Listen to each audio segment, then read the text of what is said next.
আর কালো রঙের ওই জঙ্গলের প্রায় সব প্রাণীকে খেয়ে ফেললো, এমনকি নদীর মাছও খেয়ে সাবার করে দিল।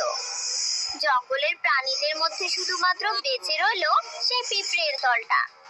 ওদিকে রাক্ষসদের অবস্থা তখন খুবই খারাপ। তাদের প্রচন্ড খাবার সংকট দেখা দিল, আর এই খাবার নিয়ে রাক্ষসদের মধ্যে রোজ ঝগড়াঝাটি লাগতো। সামান্য একটু খাবারের জন্য লাল আর কালো রাক্ষসেরা প্রায়ই দুই ভাগ হয়ে নিজেদের মধ্যে যুদ্ধ করতে লাগলো।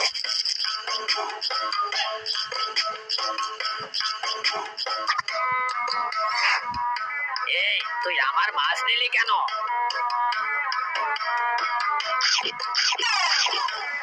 ক্ষমতা যার, খাবার তার, বুঝলি? কি বললি তবে রে? বন্ধুরা, পরের পার্ট দেখতে হলে ভিডিওটিতে লাইক